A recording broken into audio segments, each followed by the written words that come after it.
flock of birds here. Let's go.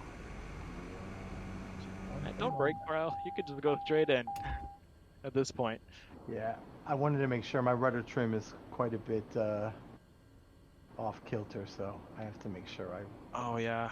Yeah, I because have to adjust the sensitivity a lot. Yeah, I'm using the rudder trim sometimes to actually affect the rudder, and it says I'm 20 degrees to one side, so I've got to.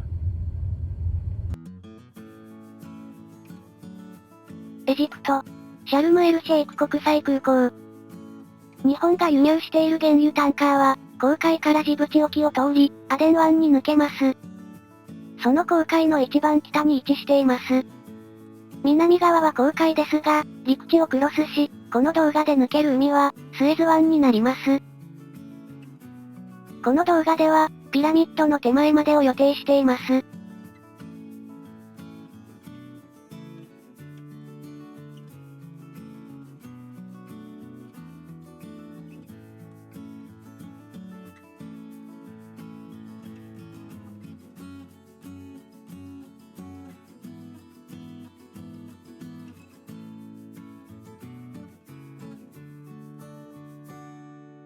シャルムエルシェイク国際空港。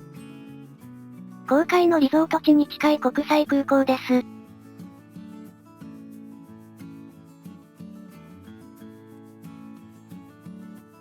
以降は、無解説になります。Topics to cover today. We sure do. I keep deviating to the left because I already want to go over the water. But but fuck you it's- now. 航海。 Watch your language, please. Everybody's got to be a child. I know. But you know, I need to Alright. stay over land. Yeah, a little bit, right? Yep. So The mountains weird. off to the, what, north, I guess it would be? Quite nice. There's like these hexagons on the ground all over here. And then you see this kind of, it looks like a face. Just above. Like you have the mouth, the two eyes, and the rest of the head. And like kind of like hair or something, or I don't know. That is, it is, I don't think it's made to be looking like a face, but No. it's pretty cool. You You can got all see the little stuff. resorts. I know, yeah. Lots of pools as well. Oh yeah, it is definitely a resort location. A lot of traffic on the ground. It's interesting. Must be a popular リゾート destination. 地。 And I can understand why, just looking at this area. You know, Wrath Valent says, "Hi, I'm flying along, but I'm newish, so I have to put a lot of attention into flying the aircraft." Yeah, me too. You'll hear me suddenly go silent sometimes because I'm having a couple of control issues or something odd might happen. But right now it looks like it's. Yeah, I just got the game last night. Oh, okay. Well, wow, you're new. wow. Yeah. Yeah, oh, thanks, welcome. guys. How are you Hey, Mike. finding it? Are you finding it enjoyable? Is it Oh, it's great, complex? man. I'm having a blast, dude. Oh, that's awesome. That's great. Glad to hear from new people coming in just right now Yeah. because a lot of people did wait. Big projects like this take a lot of time to fix all the bugs, and so some people are just buying it now and finally exploring the simulator after months of wait. And Starboy Definitely, here, man. the map, you can press V, or if you go on the top view here, it's the little map icon. That's what you want. To make it pop up, it'll show you if you load the flight plan, you'll see the magenta line kind of directing you in the general route that you're taking. Yep. We're See, gonna these cross. these mountain formations are pretty cool looking, are they not? When I was Honestly, they look pretty neat, yeah. exploring, I'm like, wow, this looks kind of cool. And I wasn't sure about what kind of level of fidelity it would have. I mean, it's not, you know, we have a lot of people flying in the U.S., obviously, and I don't know how many are familiar with the location. So I wasn't sure, you know, based on how they're doing the coverage, like what kind of satellite imagery we would have, but it looks pretty good. And Black Well, Shark does such a good job with the, like the textures on the roofs, the rooftops and things, that even if you've got some generic auto gen, that slight customization of the rooftop and some of the exteriors, it definitely makes you feel like, okay, I'm not flying in Nebraska. I'm can tell. You know what I mean? Let alone that it's the desert, but I mean just But I mean, the building. scenery on its own, while you can see some stuff, and it's been like you see a line here, for example, in the scenery Yep. behind from where I just passed. And right there, that's a big line. It's a bit visible, but it's not that visible. No. And then the rest, the satellite imagery, honestly, even though the geometry of the thing is not very detailed, and of course I am not on everything ultra. I'm on hardware that wouldn't be able to do that at acceptable frame rates, but most of that stuff looks pretty decent even for my computer. So I'm pretty glad to see this. Yeah. I'm glad I finally turned off the heads-up display, so if I want to take any screenshots, we won't have all that blocking our view, and learning to use the sound and just general piloting in order to, I don't need to see I used to use them a lot, especially the trim, see, you know, what percentage or how much, you know, trim I had inputted, but now it's more like you can do it based on feel. So I really don't need the exterior gauges, and it makes the view all that much more realistic. And That cloud right here is just amazing. yeah, the one I just was about to say, the one I just passed was like, It's like that one construction right there that kind of hides the rest, and once you go past it, you see all those formations right there, and then suddenly the outline of the shore. It's a really nice formation. Yeah. Honestly, this About- whole thing.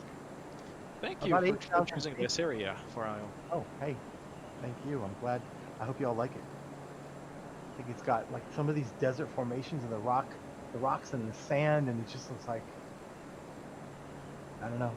And then we get to the coast here, and it all just kind of flattens out. It's got these interesting like trails. I don't know if it's what kind of vehicles or whatever it is, but if you look down here where the flat part finally comes as you approach the sea, just really, really otherworldly and unique looking. Yeah. And that's what I love about the simulator is that if you remember the old days, we had a lot of textures, and like you'd have like desert, but there'd be this kind of repetitive sort of quilt, like a pattern, like a stamped pattern. It's a And repetitive pattern of farmlands. exactly, or farmland, or yeah. So it just kind of felt like Yeah, it was But procedural. But you do see texture. that in Microsoft Flight Sim, where they don't have proper photogrammetry for that Okay. area. Yeah, Oh, yeah. we had a lot of fun about that last time, but keep it for the end, okay? oh yeah, that was I like the voice. It's got that radio voice. But the thing I was saying is, in this simulator so far, when you are flying, you absolutely can tell you're not in the same place. If you went to India, or we were in Fiji, and I don't know if it was last, I'm losing track, but we're in Fiji, and even Yeah, if you went, that was last. yeah, even if you went someplace that was green, you know, one place that's green looks different from another. South America looks different than New Guinea, which looks different than Georgia. So it's just, that part is really great because it helps to give you the sense of adventure. And this place doesn't look like many places that I've ever seen in my life. I've never gotten to go to this part of the world yet, although I have a standing invitation to actually go see what is at the end of our trip. I just have had a couple of years where work got a little bit in the way, but the pyramids are a destination. I have some friends in the The Middle East. wonders of the world we must see once in our lives at least. Yep. Like we've already seen it, but we'll go with you anyway. So I've got some friends there that I'm eagerly awaiting for life to return to normal, so I can take a few trips and see some of these places that I've never スエズ湾に had 入 the りま chance す。 to experience, and this is one of them. So in the simulator, it's like, you want to call it pretend, you can call it pretend, but it's certainly So that's how much stock we have. A lot of people have say AMD is a paper launch, which means it is only on paper that you see that a product is released, but you can't get a hold of it. And that is not exactly the case, because a paper launch is you get a few cards on day one and then you don't see any supply. This case, what we're seeing is we're going to see more supply come in. They're not going to be the reference model, so the reference is the card that you can get from the manufacturer, so AMD or NVIDIA. They're going to come from the AIB partners. Those are MSI, Asus, Gigabyte, and so on. All those other manufacturers that can create cards, Sapphire and so on. And about 80% of those GPUs made by AMD are going at the moment to those AIBs. Most of them are going out. So we're going to see more models coming up in around next week. That's what I'm seeing. So we're going to see availability again show up. So yeah, that's what I'm seeing at the moment. Also, we know that AMD has increased by about 20% its production for Q4. So they were really not expecting that much. Now, that doesn't mean that we're going to see tons of GPUs flooding the markets, because there's still that huge demand. So it is still a matter of if you can get a hold of a card. Only real difference right now is more people got an AMD card than an NVIDIA card. So that's really up to the companies to see how they can handle that production crunch and how well they can handle all of this. So that's really the big deal. They'll certainly be having to do a better job, because the competition now is strong. You're not going to be able to just, walk it by name. So Yeah. I think they're going to have to split up. But I mean, obviously, the whatever the business is working. Whether it's in the beginning they thought, let's hold back, and kind of like, what was it, the PlayStation used to do that, where there'd be this kind of, oh, we're sold out all the time because it was good for press, but you're like, you can manufacture more, but they kind of don't want to. Well, you mean increase the price by having less supply? Well, that's one thing, yeah.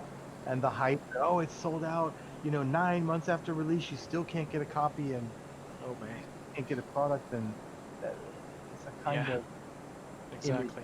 Where, Hey, and there's CDL here who's saying, he was lucky enough to get a 3080, and he had to line up at his local hardware store to get a pre-order.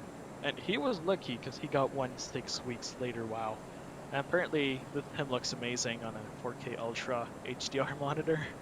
Wow, that's amazing. And yeah, CDL is an awesome dude, guys.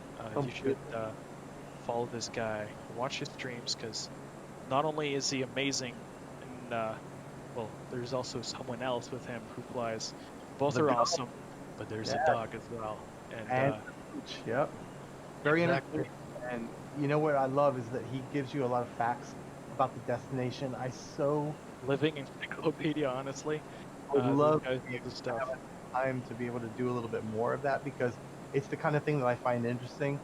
And I think, as hopefully in the new year things will slow down a little bit for me, and I can pay a little bit more attention to it. I actually have it up. I just often don't get a chance to talk about it, but they're so brilliant, he and his wife, at sliding in the comments and giving you these facts and details about the area you're flying over and the history behind some of it. And I love it. So very happy he's here, and keep up the good work. Exactly. And a funny thing, because now we can finally announce it, but there is going to be an event on Tuesday. It's going to be a big event. This event, which has been posted in the forums as well, is going to visit the US. And that's because the US are finally getting an update. And I'm talking scenery updates here. And to kind of celebrate that, what they've been doing is Jane and the community manager, one of the community manager, there's also Royal, they have decided to do a big Twitch live stream. It's going to be on Tuesday. So that's let me look at my calendar, the 24th. And they're kind of making a different thing this time. There's going to be a lot of people, including me and CDL as well. And we're going over waypoints. We're going to go see different places, and we're sharing screens, which means you can see each other's screens like this. So take a look at that.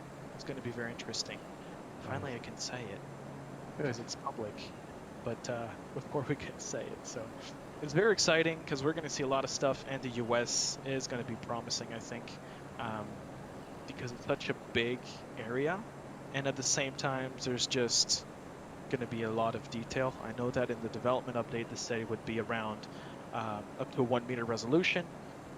So that is going to be very interesting. Lots of different points of interest, and of course, it's not just exactly the U.S. They're also working a little more in the area because we're going to go visit, for example, Niagara Falls. I know a bit of Canada has also been kind of worked on. So it's not just exactly the U.S. They kind of expanded it a bit. So there's lots of really cool stuff down there to watch. Very good. Oh, Can't wait. It's gonna be awesome. That'd be great. Yeah. hey, Flying it's around doing- New York City is a bit of a disappointment, I think especially at night. You know, hoping the there's- nightlight will kind of come back to us. I think, again, I think they're working on a lot of things in the background. Maybe trying to tweak things in preparation for what's coming. Some of the people had a few comments about that night lighting, a little bit Christmas tree like, but I think that is they need to fix that. temporary. Yeah, I think it's a temporary because Jörg seemed to indicate, him right, he maybe mentioned a little something about night lighting, or it was Seb, I don't know which one. I might be confusing them, but they are aware of it, which is a relief. Because when it initially came out, that night lighting was spectacular. Really, Yeah, really some alpha screenshots really showed something nice, and that has since been modified a little too much, I'd say, but it has been modified to the point where, like, yeah, they could put it back. And I'm sure there's a reason for that. Yeah, I'm sure there is as well. That's What why I I'd keep say it about... to do Sorry, with go this. ahead.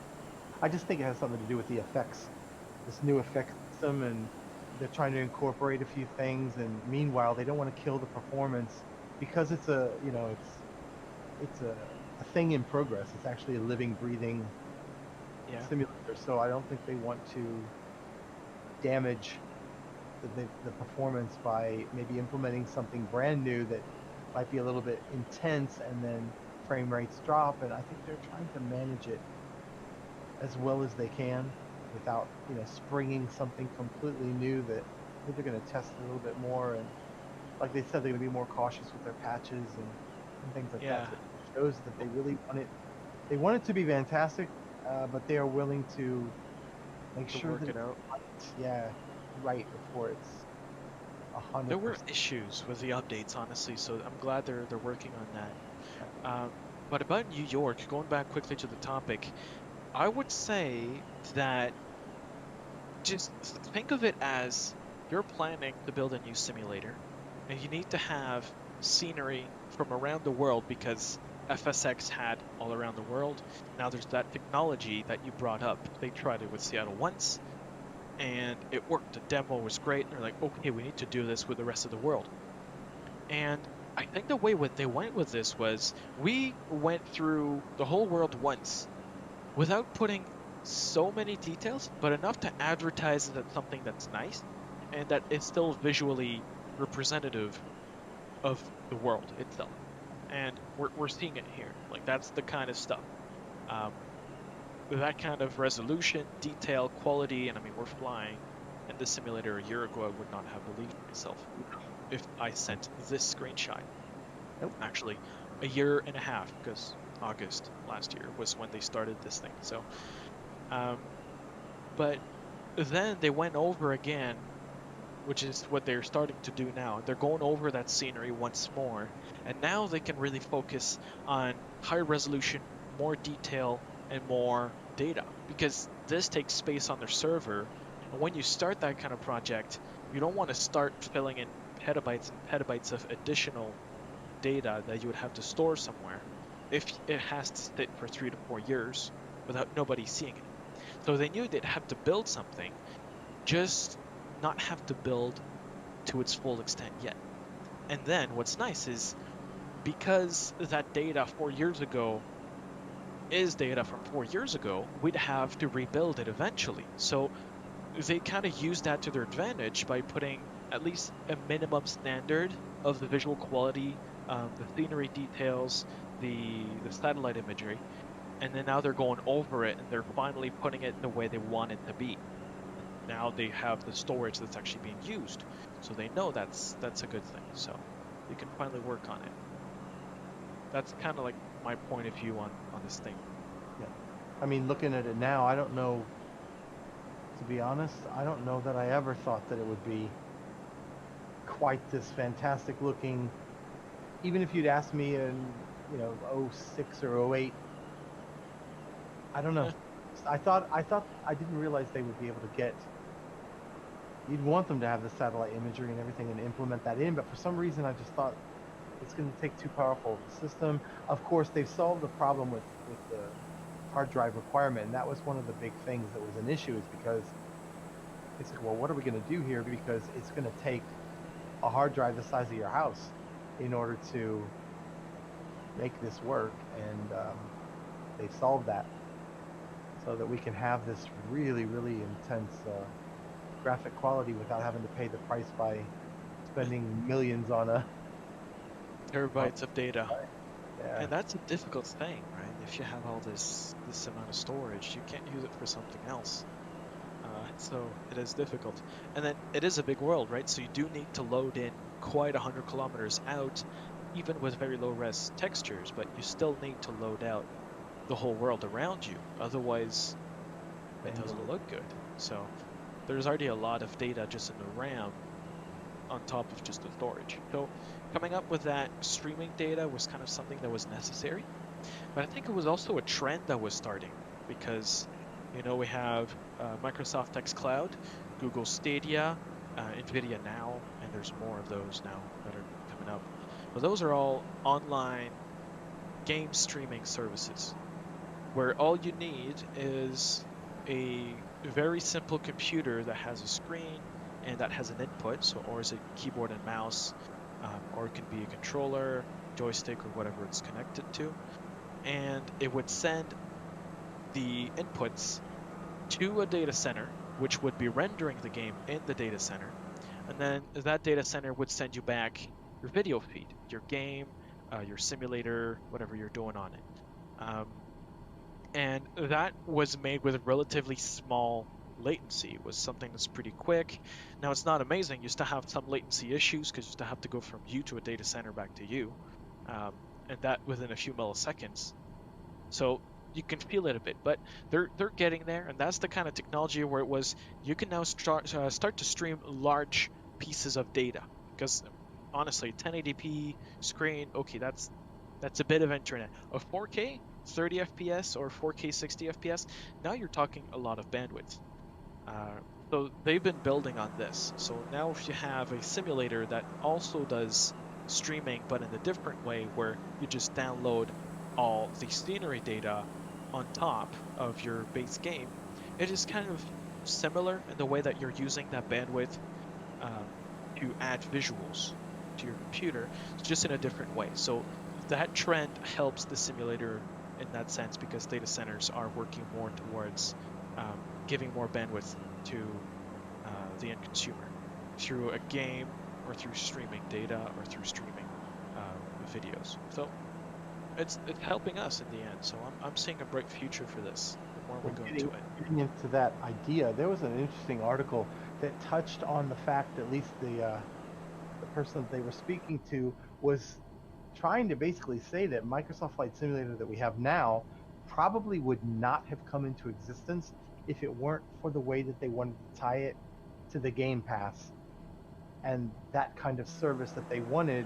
And I thought that was an interesting concept to wonder, you know, what part does Game Pass really play in the philosophy and the strategy going forward? What is your take on where Game Pass fits into this equation that we have today? So for those who don't know, Game Pass is a service, so it's a subscription where you pay an amount per month, and it opens up a gallery of games for you to play. So you can download any game that is on that library and play it straight away. You just have to download it, install it, and there you go, you're playing the game. And that's the Game Pass.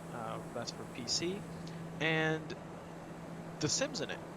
Now, it's the simulator Microsoft Flight Sim 2020 Standard Edition, so you'd have to pay to get the Deluxe or Premium Deluxe planes and airports, which is one of the only real difference between standard and deluxe. And honestly, it really depends on the way you're thinking about all of this. It depends.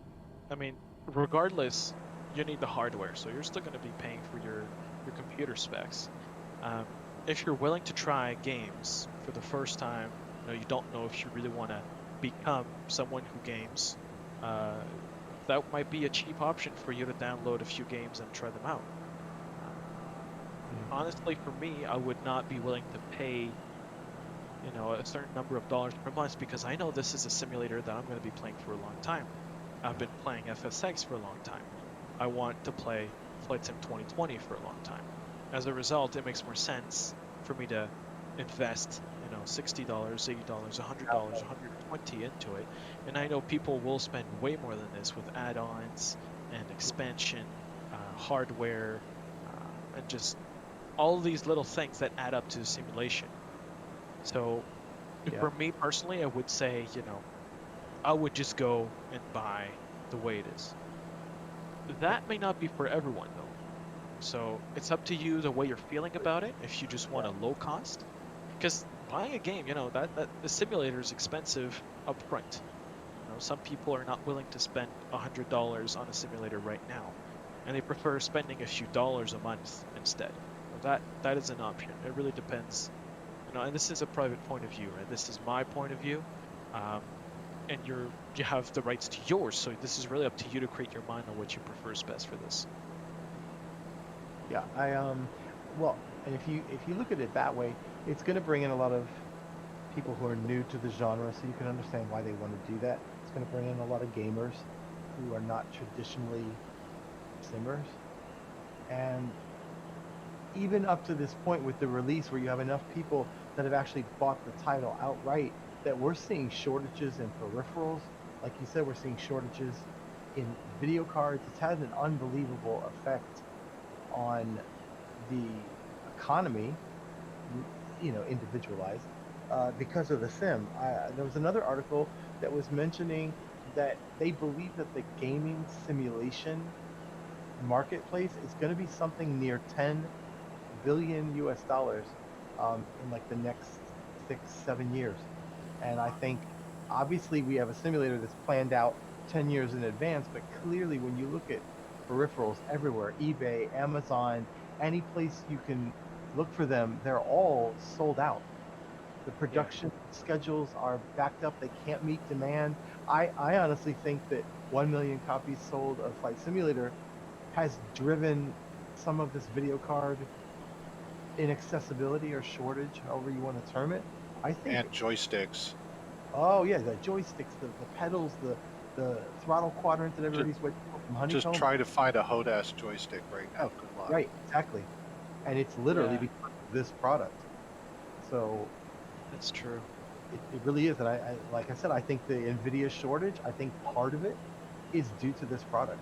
I think they can see that because there's been such a run on the peripherals, and then people, saying, well, the new cards are out, the new chips are coming out, the new CPUs are coming out, and I think there's this desire to have a system that's really going to be able to run this as it gets more and more and more intense graphically, which I believe, my theory is that the trailers are the sim. They're not cinematic artistic representations.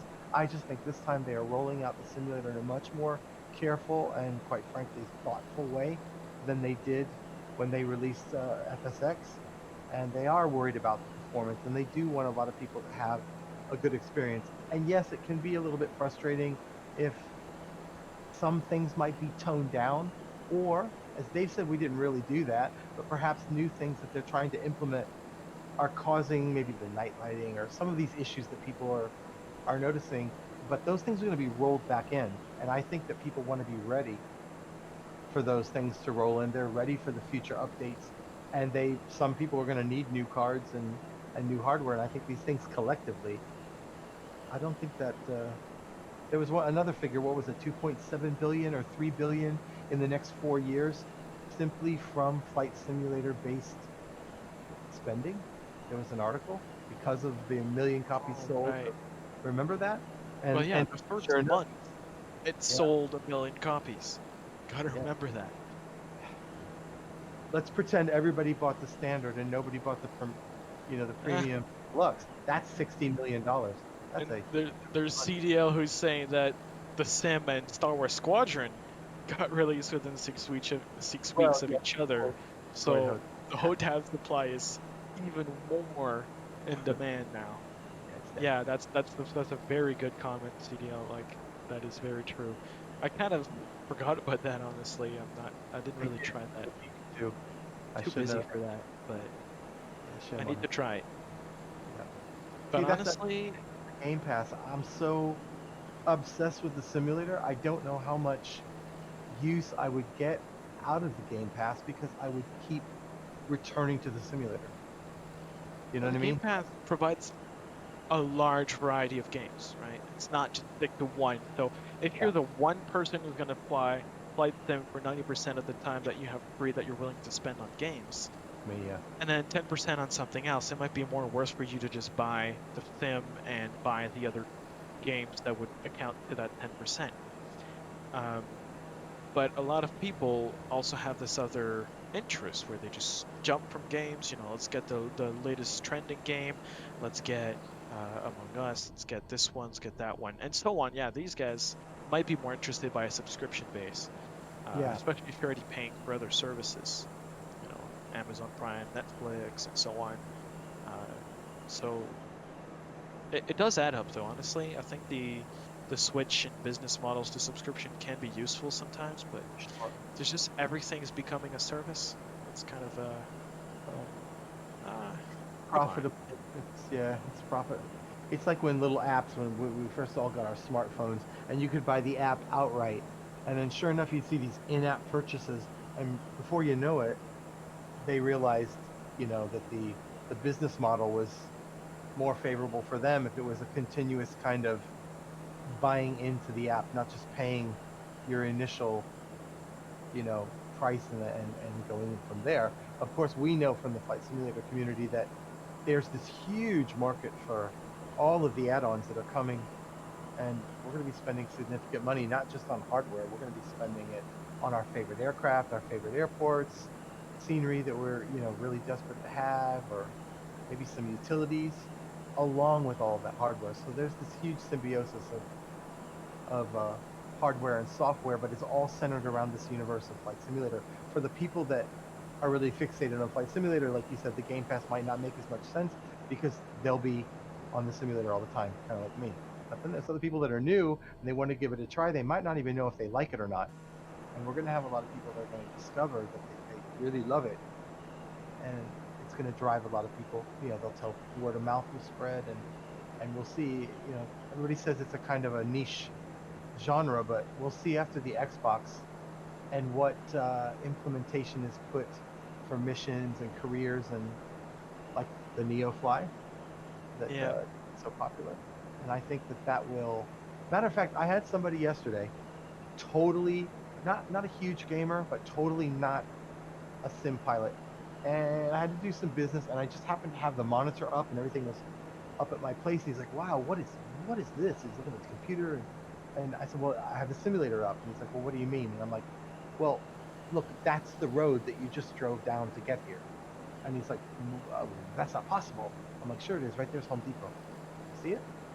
That's kind of cool. Yeah, he was freaked out. He's like, I'm like, Gulfstream, the racetrack is down here towards US 1, right? He's like, yeah. I said, what's off to the right? You see that grassy circle? So immediately, from a somewhat gamer, he has a PlayStation, and all of a sudden he's like, oh, wait, you have to. I said, I will fly over this building right now.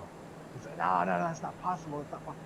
So in it, from having never seen one before, he sits down at my honeycomb yoke. He's like, I want to do the Dreamliner. I want to fly a jet. Oh man! And sure enough, he did pretty good, but it went the from, Dreamliner. It went from I'll try it for 2 minutes to 35, 40 minutes later. Oh, I gotta stop. I gotta go back to work. Literally, and this is from somebody that had zero experience and really didn't even know he had an interest. So I can imagine, of this 90 million Xbox pool that Microsoft has to work from, there's going to be a good chunk of people that are just like my buddy Jeff that suddenly discovers, Exactly. wow, this is Yeah. unbelievable. And I mean, I'm lucky I'm in an area that's photogrammetry. Thanks So for joining, CDL. See ya. Yeah. Enjoy your stream. thank you too so much. Everybody pay him some love and make sure you keep up with CDL and his streams. They're a lot of fun. They're very informative. They always go to interesting places. And the three of them are a wonderful group to fly with. So please give them your love. Yeah, the dog deserves love as well. Another GB. Yeah. I mean, I have birds, so it's not the same thing. I mean, I could stream birds next to me, but I'm not sure. I guess it could be my Stream the bird, maybe co-pilots. my cat can sit on the Uh-oh. desk. No, she'll just watch with the. Yeah, the only issue is my birds are really loud, and if they see a cat, I don't know what the reaction would be. I mean, they do love to watch outside all the time, so they see squirrels and probably a few cats. But, yeah. I don't know, they would probably be interested in meeting a Florida cat. Never seen one before, right? That would be Try. cool. Yeah. Oh, look at the sea. That ground textures. Otherworldly. It's always changing. Earlier I saw this kind of rock formation that kind of looked like a steak. Like it had the color and kind of looked like it had the grill marks in the middle. So I found that a little interesting. Let's say that. So that was kind of funny. But you're right. It's always changing. There's always something. Here there's this little rock area where it's a little dark green, orange rust, and suddenly you're back into the sand. I love the patterns though. These too. never cease to amaze me. And of course we're at altitude. If we go down, then it would probably be a little too zoomed in. It would probably not look as good. I was thinking, 4,000 to 8,000. It looks pretty nice. Yeah, that's the goal. And that's you know what else? There's a wee bit of news. Speaking of Dreamliners and Boeing and we've got that MAX news that came out. Yeah. That it's finally been cleared by the FAA. What do we think of? Well, let's just say, for those who are not aware, the 737 MAX from Boeing was grounded after 2 fatal crashes that killed almost 500 people. The crash was caused because Boeing tried to extend the lineup of 737s to accommodate a larger bodies and therefore more people. Like their plane has been a little more expanded from their previous series in an attempt to be able to carry more passengers at the same relative low cost. The main issue is once you modify the shape of the plane, once you modify the weight, you have to rebalance the plane, the center of gravity, and so on. And the engines were providing a lot of thrust. Therefore, you had to balance the plane, because when you have engines coming from beneath the wing, it's creating a motion to move the plane up. And therefore, they had to create a system called the MCAS. The MCAS would, in certain situations, bring the plane down as kind of like a trim, a way to keep the plane at an altitude where it's supposed to be, therefore reducing the pitch. That was the one biggest issue. We found a lot of others. What this means is, if you have a plane where you add that kind of system, which is an automated system, and there's only one sensor that is checking the pitch of the aircraft as well as a few other things to tell the plane if it needs to pitch down or not, you come into an issue of redundancy. And sadly, we had 2 flights who encountered this problem, and sadly the pilots were not aware that the MCAS was a system. So that's the issue with the 737 MAX. The main one, because there's also more issues about corporate culture and about FAA not having good certification procedures that were way too lenient in the way they're certifying things. one interesting aspect though I want to mention, because we don't really always see this. Some might, because they're airliner folks that love airliners. But the 737 is a very manual plane. Therefore, it's going to be a plane that you will do everything yourself. There is an autopilot, but most of the time you'll still have to really be hands-on. That's something that just in general for the last 30, 40, 50 years, Boeing pilots have been used to.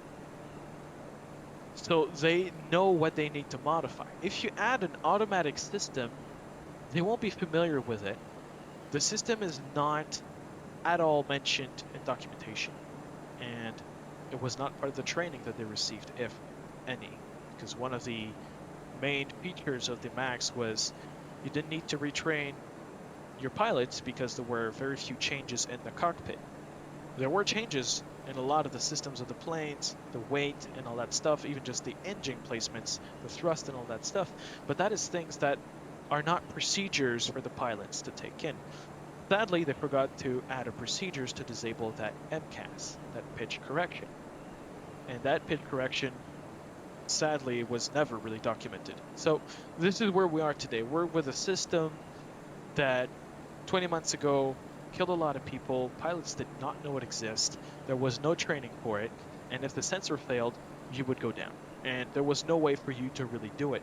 There's been a lot of studies taken since those last 20 months that have said there's almost no way that the pilots, even if they knew, could have, using their own strength, pulled back the trim, which was maxed out, and be able to regain control of the aircraft. So that was a very sad set of circumstances that led to these tragic events. Now it's been 20 months later, so that's why we're seeing the 737 MAX being recertified. So that we're doing a lot of flight tests. Do you have any kind of things you want to talk about the 737 Far Isle, or? Yeah, well, you covered pretty good ground. I think one of the main things, besides obviously getting the system corrected and getting these pilots trained, is to change the culture between FAA and Boeing, because you really can't have, and I'm not implying that one is the wolf in charge of the hen house, but you cannot have the overseer too friendly with the overseen. And I think that led to a kind of, culture that allowed this to happen, is that the oversight wasn't independent enough. It was too interconnected, maybe too personal. And I think this kind of led to some unfortunate. Very sad. I also think the economics of it gets in the way when you have people that are perhaps in the boardroom and they're not engineers. And we've seen it before. It happened with the space shuttle. If you remember, the engineers were warning about that O-ring, and we had other individuals that were kind of seeing the publicity of it, and the Kristen McCullough being the first citizen in space and that kind of thing, and they felt the pressure to get that shuttle up, and they didn't listen to the engineers, and the engineers are the ones that should have had the absolute say. Executives should never be in charge of safety, and if safety comes up and says that's going to be fatal, that should trump the decision of any executive. I know that's probably not practical, but in this case 389 people would be alive today if a few more people had listened, and that cozy, very close relationship between the overseer and the overseen wasn't there. So I do think that going forward that will be a huge positive, because now there will be the space and there will be the ability to say, you know what, this needs some extra work. That pressure to get things certified more than perfected, I think I think that'll slide back the other direction a little bit. So that was now it's being certified again. Yes. Right. So we kind of know that they've grinded through all the issues, and they figured out what went wrong, and now they're back, figuring out how can we put those planes back into action? Because don't forget, guys, airlines bought those planes flew it for a few months, then got told you can't fly the plane anymore, it's not safe. They had to find a place to park it, the maintenance, which means you'd have to turn on the engine at least once a week, because these planes are meant to be turning on 24/7. They're not meant to be standing there. So they're literally rusting there. Even though rust is probably not the right word to say, because, well, these things are not really... let's say they have anti-rust properties. And there's all this maintenance of having to move the plane so the tires don't have too much stress on the same areas and so on. So there was a lot of things to be done. And that was just for one plane. It has to be somewhere. So they had to figure out a place to park those things. So there was a lot of money involved. And now there's COVID that hit. So the airline industry is very slow to catch up from the 737 MAX in general. Doesn't mean that we're not going to see those flies. Those will fly. They're meant to be safe now because they've gone through a lot of the real big issues. They've found those, and they've been really strict about it. Very honestly with you, I'd say this is the plane that is now safe to fly. We won't see the kind of issues that we could see from past experiences, with other less thoughtful, let's just say, areas of the world where they do not put as much thought into security and maintenance. This was really a topic that was heavily looked at and scrutinized from every angle, because this is Boeing's last chance at the moment. Just because Boeing is in an industry of trust. If your planes don't work, if your planes need more maintenance, if your planes cost more money, if they spend more fuel, if they're less environmentally friendly, you're out of the league. And being out of the league clearly mean you're out, we're not buying your planes. There's only two companies that are truly in that market, Boeing and Airbus. So there's a lot of pressure on these guys, and they really need to do a much better job. So if they took 20 months to figure out all of this and make sure they would come back strong once and for all. I'm going to see those planes fly again at some point, because you cannot fill a 747 or a 777 that easily with COVID times, but you could probably fill one of those. There's 737s and A320s that fly around a lot more now, so we'll see more of those. And if they're still considered weirdly nasty because of PR for the few people that even recognize these planes, because the general public doesn't necessarily know what a 737 MAX looks like, and it's been 20 months, so they may have forgotten. There's no reasons for people not to fly those again. So everyone's just going to go again, fly them, and if an airline wants to drop them, I'm sure there's other lower tier airlines willing to buy them at a reduced cost, because there's probably going to be a lot of maintenance required to get those planes back to flying. So, they may even rebrand them a little bit to change the name slightly so it won't be as... I was surprised there was no rebranding. There I was almost expecting a rebranding. That's obvious. One thing I'll say though is, it would be also very expensive to have a rebrand. Don't forget, every plane has to have that little 737 MAX painted on the side. Every single plane has to have all the paperwork redone because it's not a 737 MAX anymore. So that is the kind of thing that would require a lot of work just to rebrand. So I don't think it's worth it. And companies kind of already paid a lot of money for it. Yeah, they don't want to incur further losses through having to do simple things like that. It would be painful to airline companies if they had to do this. So yeah, I'm not saying that happened. Oh, Rob has a good point. Imagine it hit the mainstream news. Death plane flies again. Are you safe? Oh, I would totally see that happen all around. That would be a buzz story again. A little grim. Oh, but, no, yeah, for a crash, but I mean, can you imagine if they labeled something that ridiculous?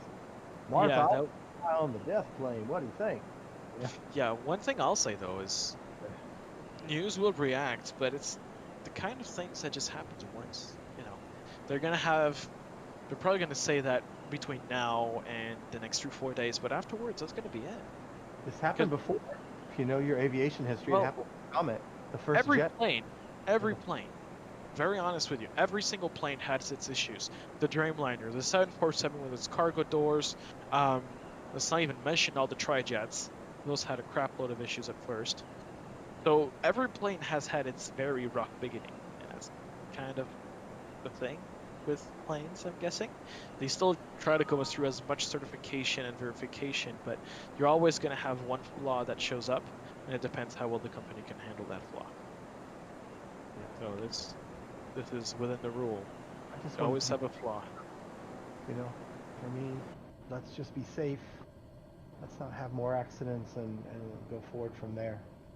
I'm sure after a while, same thing like I said with the Comet, back in the early 50s, it was the first passenger jet made by Great Britain, and after about 5,000 cycles, disintegrated in midair, or it broke up in midair. First they thought it was yeah. bomb, then there was another one. And when that second one happened, like something is wrong, and they literally learned about metal fatigue from that accident because the windows were square. Oh. And the stresses met at a point above where there was an escape hatch. I think it was towards the first class, second class, up in the top of the plane. And when that fracture met the escape hatch, the plane just blew apart in midair. And after one of the biggest investigations in aviation history, they did discover what the problem was.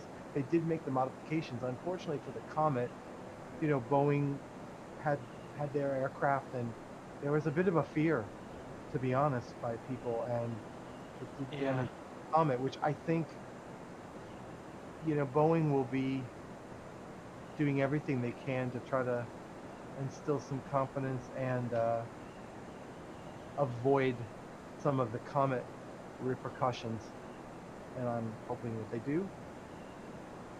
STW222 is bringing a good point. Are we going to go land at Hotel Echo Bravo Foxtrot? Or he said even another airport. Well, we do have one that's right ahead of us. If you go on the map, you have Hotel Echo 38. That's one of the ones we want to try to land at for sure, because that's right on our path, and as you can see, we're in quite specific terrain. That's one of the challenges we want to try this time. And guess what I did? I forgot to turn off. Somebody asked, do you play in hard? And I'm assuming that they mean, are you using the simulator set on hard? And I was tinkering around with it the day before yesterday, and I think I left on engine stress. I think I left on, you know, crash. So I think I have full crash detection. So this could be interesting. Guess I could go in there and turn it off, but see if we can actually land with. Yeah, so I'm currently about 30 nautical miles from Wadi Rish, which is Hotel Echo 38. That's the next waypoint on our map. The runway is supposed to be perpendicular to where we are, so I believe it is somewhere around here, a perpendicular runway. So I'm going to go from the south, so from the left, I'm going for a landing.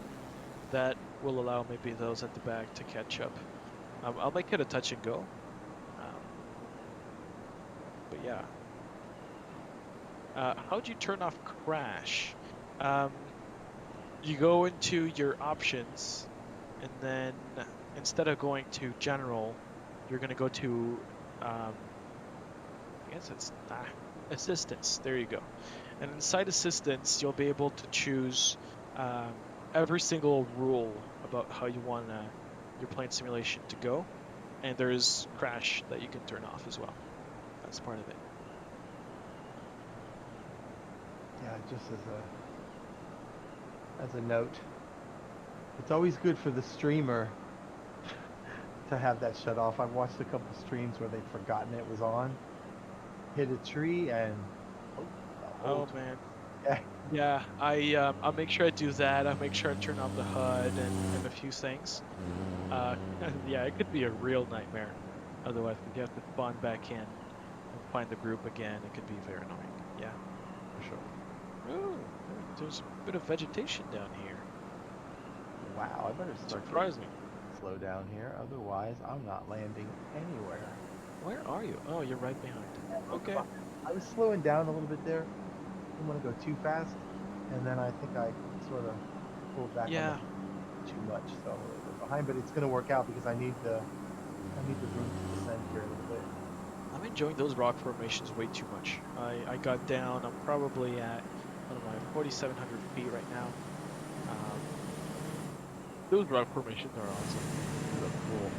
Well, you see every layer of sediment, so it's kind of neat, and they're all round.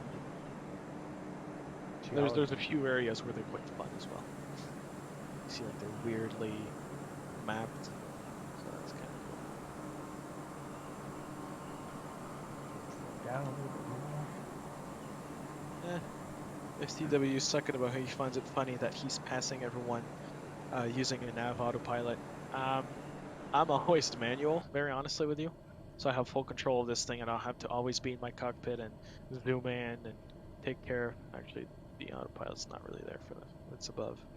But yeah, I'm fully manual for this. Me too. But there's some wind for sure. Can we see the? No, we still can't see the runway from here. No. But there's some nice orange and red down there. Very cool. That would be something, yeah. Oh, it looks like...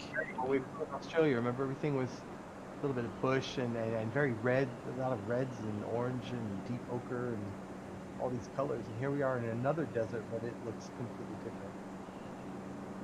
Yeah, honestly, it's true. We kind of have this trend between desert and islands. Yeah, sorry. You know what? Don't worry. The formations look so interesting when I'm scoping out things in Bing Maps. I'm trying to work my way around the world so that I don't leave out a region. And believe me, I just told Cookie tonight I've got something like 35 routes, 34 routes. You have a lot planned. Yeah, we have a little Discord server where we put in, a little. Let's say we kind of schedule everything in there. We have a topic board, so for every podcast, we have as well, everything about the following flight plans that we're going to go through. And every time I see just a bunch of pictures show up with lines saying, okay, we're going to go there and there and there. We're going to do this. And it's crazy. I don't know how many you have in there. Not only that, they're all very good. So it's kind of difficult to choose, which is why I'm just letting you choose the places.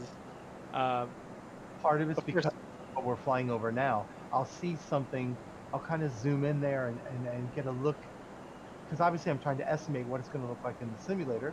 So I'm using Bing, and I'm like, wow, these rock formations are cool. The colors of the desert, and now sometimes you have to zoom way in because for whatever reason, some of the imagery changes color. Like it may look green from a distance, but then when you get really close, it looks like what we're flying over now. So I have to do a little bit of investigation there, but I am definitely trying to pick, features that will stand out either for the shape or the color. Islands, of course, are always interesting because, you're surrounded by the sea and got that juxtaposition between land and sea, and sometimes a small little spits of land that you could try to land on. So a lot of it is desert, I've noticed, because you know why? I never flew that much in deserts in FSX because, quite frankly, it didn't look great. Oh, it was horrible. Yeah, there was this yellow texture that would just tile, and it was a bit sandy-like, so noisy, grainy.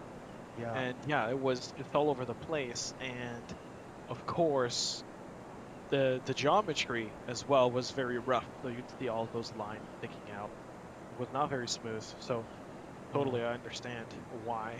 And I mean, at the same time, you wouldn't even have any kind of visual clues as to which way you were going.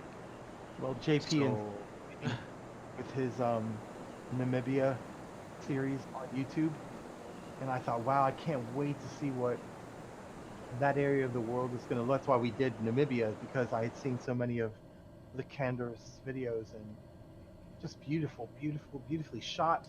Beautiful. Yeah, props to the Kendras for this, because he's finding a way to really show the best out of this sim. Yeah, and he's inspiring people to go to places that maybe we wouldn't have thought to go to before. I certainly wouldn't have thought to come, like, in the area like Sinai or... Yeah, you go to the pyramids, but I might not think to come over this area. Yeah, you might go to Cape Town in South Africa, but you might not think to go to, you know, Swakopmund or Botswana or some of these countries that, you know, we here in the West, of course, may not think to go. And then you see it in the simulator, and I'm like, it looks spectacular. Trying to figure out where that runway is.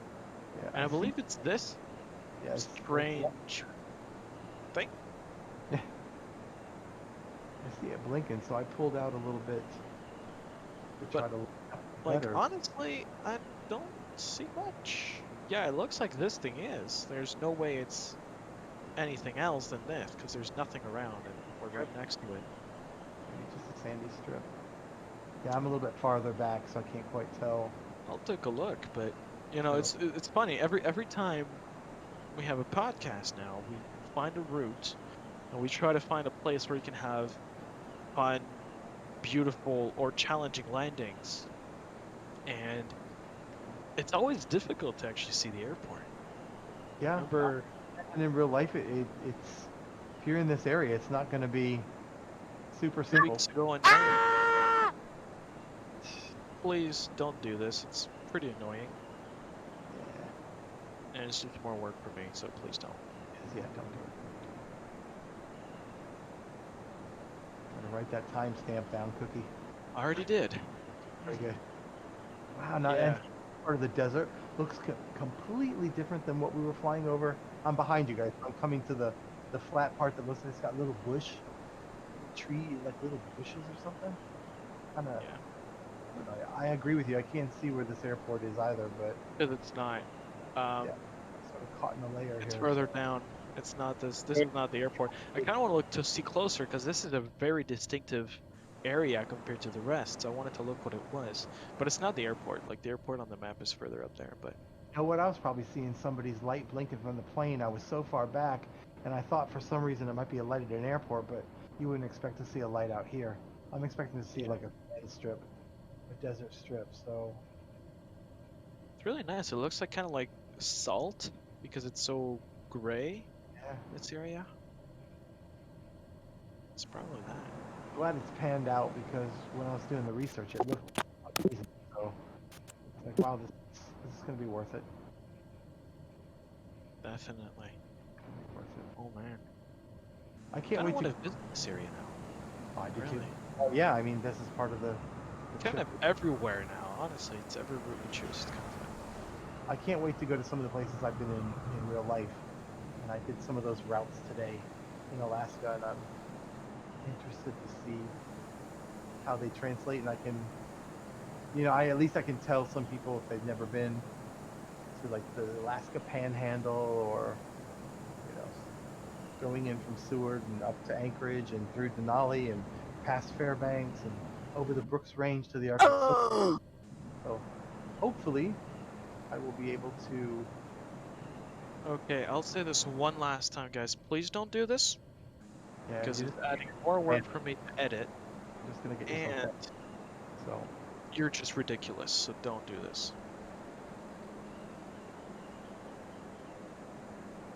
wow, this Yeah. is really burnt orange. It makes This- you wonder what minerals or whatever exist here that make the Earth look like this. Well, there must be a lot of geology. We need a geologist to come in here and let us know. Or a Yeah. cookie. I'm trying to figure out the airport. I can't see it down there. Yeah. Control freak, I'm sitting right at the end of the runway. Okay, I just banned the dude, so Good. we got. Oh, is that you down there? Maybe. I really don't see it. He's straight ahead there, so I'm slightly on the side, so it can come from land. Oh, could that be it? Everything's like the same color around here. a little bit behind Even everybody. the airport looks like. God. Okay, yeah, that looks like the airport. It's very well hidden though. You really have to know there's something here. Otherwise, you're screwed. Wow.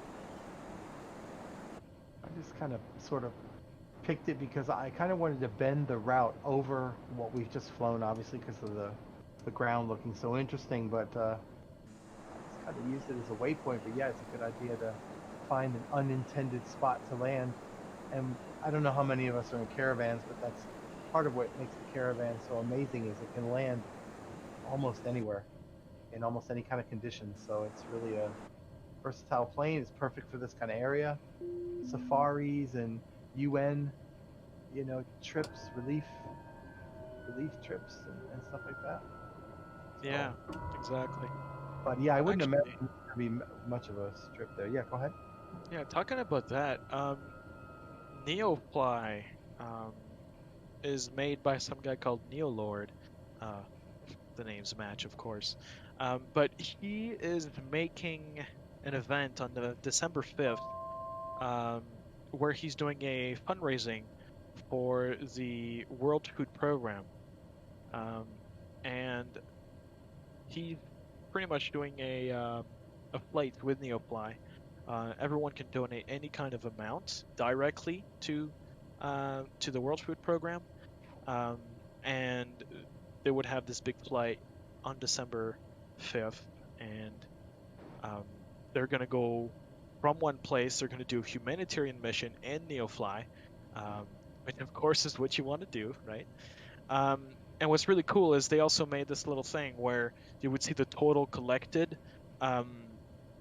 on the ground. So they made it so that the scenery would include that that total. So it's kind of cool how they made the whole thing. So if you guys know any streamers, famous or not, anyone who wants to do it, absolutely anyone, not just streamers, but if you're interested in that, go for it. I think it's a really good cause. And even with COVID, I mean, I know a lot of people would say, well, go fund COVID, but sometimes we tend to focus just on one issue, and with the World Food Donation, World Food Program, sorry, does focus on bringing foods to literally hundreds of millions of people and kids and families around the world. So, just a little thought, if you guys Sounds like want a to good. participate. Yeah. We'll be trying to do that. We'll see how that goes, but if time is right, we might do a flight on December 5th as well, and it will be on Twitch as well. Good. I hope to be able to participate. Sounds like a good cause. A lot of fun. Yeah, Control Freak is watching my landing, of course. Behind a lot of people, so unfortunately there'll be people watching my landing. I try to learn from the best. Almost center line. Not there yet, but close enough. Not gonna complain. Quite sure what orientation this runway is, so Yeah, it's perpendicular to the route. I'm surprised though, because there's actually a few taxiways around here, and well, auto-gen buildings, but they're still buildings. Get out of the runway so more people can enjoy that. Oh, I see you down there, File. Without more pressure. putzing around. I don't exactly know which.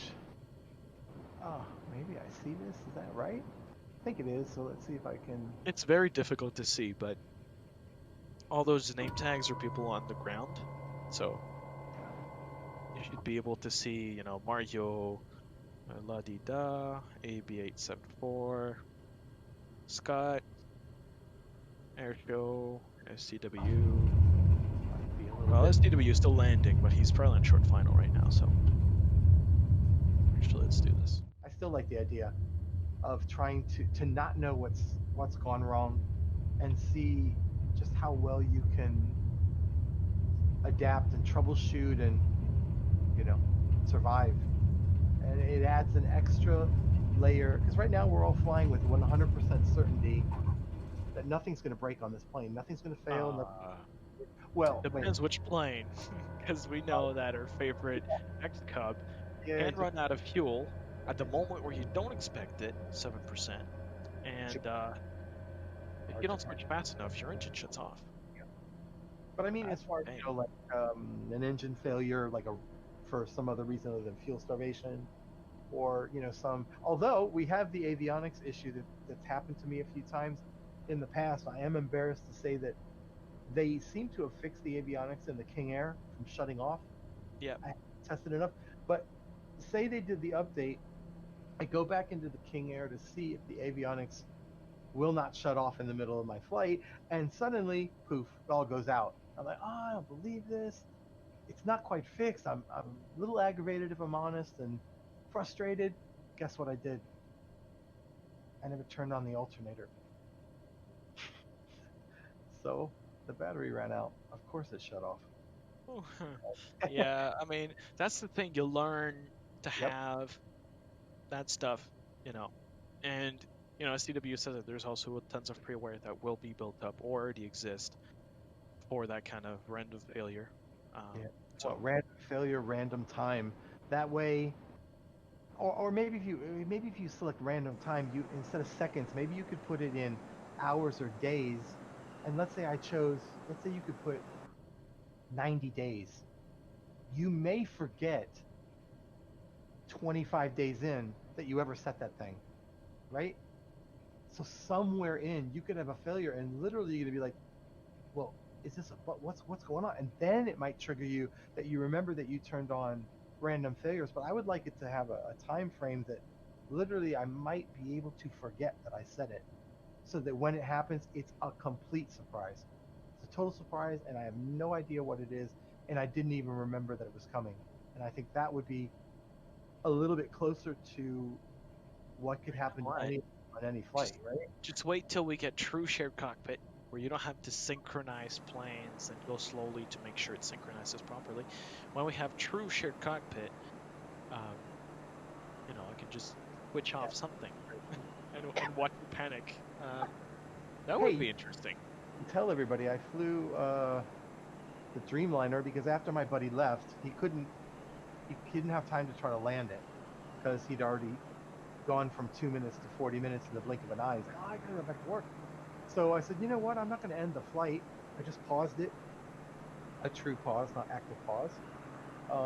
And I tried to fly the Dreamliner for the first time, and miracle upon miracle, slowly and carefully, I managed to land in Fort Lauderdale with only one bounce. But it was interesting to attempt that large air. The feel of it is so, you can feel the weight of it. Yeah. It's odd. So I can't imagine if you're in shared cockpit and you're like, oh, let me switch off. This is what I would have no idea because I was flying it manually. I don't know how to use the autopilot. I don't know how to program. The Dreamliner could be tricky, especially for you coming out without any knowledge of a big liner. So, GG for that. That's pretty impressive. Yeah, I had to do it manually because I literally couldn't. I was like, dude, So did it feel like the 747 landing? It was almost. I don't know how I did this. And to this day, I have no idea. I remember in FSX in 2004, could never line up, and if I lined up, I was screwed. Well, you know what? I'm flying with the keyboard. This is what it is. I'm sure of it. This is what it is. It's the controls that I was using were so terrible that, hitting. It's impossible. Yeah, it's impossible. So I think maybe I was expecting. Well, that's why there's autopilot. It's so that you fly and you can let the autopilot do the fine adjustments. I did that. The whole reason of the autopilot. I mean, going in Airbus, new pilots could fly in real life, but if you have a simulated plane, it's very difficult. So they made autopilot for us. Of course. Yeah, I can't imagine what it's like to be able to really program everything. Everything is really working pretty much the way it should, and just kind of sit back. I used to do a little bit of that in the older versions. I could do the basics with the heading and the vertical speed and the altitude hold and some little bits with the GPS, but I just kind of didn't really do it. When this came out and I saw how beautiful it was, and I knew I wanted to be able to land anywhere I wanted to land, so I would take one of these like Bush, the X Cub or the Caravan or whatever, and I could just land anywhere. And I just, for whatever reason, I didn't have an interest in this big programmed automated flight. I wanted to dodge clouds and mountains and rivers and whatever. But the couple of times that I have flown the airliners, I can appreciate now what folks are on about, because it was really good. Just the way that the plane reacted, the slowness, the gradual turns that you had to make and prepare ahead of time. And mind you, doing it manually, you really have to prepare ahead of time. There is this one secret about how to properly land an airliner, Uh-oh. and it's to have a good approach. I know that sounds very basic. It sounds like, yeah, well, you can say anything. If they have a good landing, have a good takeoff, and so on. But the approach is everything in an airliner, because an airliner is already difficult to steer. It is Yep. difficult to do big adjustments in a small amount of time or in a quick succession. You don't have the same flexibility as the current Cessnas that we're flying, TBMs, and so on. So you have to make sure you get a good approach to begin with. Then, as you slow down in speed, you have less control over your surfaces. Your control surfaces are becoming less relevant. You're not able to have as much control. Therefore, you must already be in a good position before, and you should only have to do very small adjustments for your landing. It should be all on its own. You should just be guiding the plane to land. It shouldn't be you always turning right and left 3 nautical miles from the runway. By 3 nautical miles, if you're not steady, Yeah. you should consider a go around. Yeah. Well, Because Florida's a little bit cheating anyway, because the coastline is so straight, and I knew from looking at Fort Lauderdale off to my west, to my right, I'm like, you know what? I'm just gonna go out, make a turn, a cautious turn, slow, and it's just so easy because the runway's just straight in. So basically, you've got the coastline as a boundary to then make a 90-degree bend out to sea, and then just kind of loop it and bring it back. So I was a little tiny bit south, but I was far enough out that I could make that kind of an S turn and adjust. And it was, like you said, this gradual. I had the speed I managed to control, but I honestly think it must be the controls, because I would have never been able to do it with a keyboard. Because if you could, I should have been able to do it all those years ago, but I never really could do it. I was always too fast. I never was quite on the center. Any adjustments you had to make, just hitting a key 2, 3, 4, 5, 6 times in succession, you don't know the resulting output that you're going to get from the input, and it made it very frustrating. But with the yoke, I was shocked. Yeah. I don't know if it's the yoke that's just making me... Everything. You have control. It's an axis. It makes sense. It's like keyboards should not even be considered something, honestly. I kind of want to go to something, because there's been a little conversation in event text between Capstar and Evidence. Go ahead. It's very quick, but they were talking a bit about GPU manufacturing that should be brought back to be based in North America and Europe. Good news for you guys, Intel is bringing back some foundries in Arizona, where there's lots of sand, so they'll be back. Landing gear. Any kind of chip that is made of silicon, which is based off of sand. So technically, you'll have sand that's running the simulator. And of course, we're in a desert. How convenient. The truth, though, is you only have a few major foundries. You have TSMC, Samsung, Intel, and Global Foundries. Those are the really main 4 that are relevant in this industry. A lot of the rest has sadly gone down because it is very, very, very expensive to research and be on the next round of innovation. As a result, it is really difficult for people to invest even more money for the next node, which is a smaller transistor size. So it's difficult. So really, after all, putting new factories in new areas is all about capacities. How much can you put? What machines are you putting in there? Some of those machines that exist only exist, in a few numbers. Like quantities or solo, you can count them on 1 or 2 hands. That's the complexity and how little machines exist for certain processes, like the EUV processes, for example. And this is all physics, right? It's just about printing models with light on a silicon wafer. Like it's pretty crazy. There's probably some videos showing. I think Gamers Nexus shows some stuff like this. There's certain videos that exist that shows you the inside of a foundry, so that's pretty cool. Farrell, seems like we're getting close to Maydum Pyramid down Yeah, there. I got a little. Landing There's gear. something I was reading on this one. It says Maydum is one of 3 constructed during the reign of, hopefully I say this right, Sneferu, and is believed by some to have been started by that pharaoh's father and predecessor, Huni. This was one of the unique styles that they had started with. There's another one that we're going to come up to a little bit later. I think it's called the Bench Pyramid, and but it says the hill on which the pyramid is situated is not a natural landscape feature. It is the small mountain of debris created when the lower courses and outer casing of the pyramid gave way. So we're going to be seeing some unusual older pyramids here coming up pretty soon. And of course, Oh, we've your now. gears are down. Sorry, I'm seeing Airshow and his gears are just down. I don't know if What's it's a he flying? multiplayer, a TBM, Okay. so it's kind of funny. Yeah, we're gonna go down a little more because we're a little high. Yeah, me too. I and started to descend. I was quite a gonna bit. say this, but Scott's87 said it for me on Twitch. The transition between the desert and the Green River Oasis, as he calls it, which is pretty much honestly, this whole section is pretty huge. Oh man, that city is It's well amazing, within right? boundaries. Yeah, it is just crazy. You just come out of nowhere, sand, and suddenly, hey, green, Yep, water. green. And then it looks really like the winds are coming from the sand area because there's very little green on the right riverbank here. And it's all on the left side. So, pretty fascinating. It's amazing how the farms look different as well. I was flying over Nebraska, approaching the Rockies. Doesn't look anything like this. Really cool. That's what I love about it, that you don't have any standardized textures that are being applied, even if, let's say, the satellite imagery isn't the best.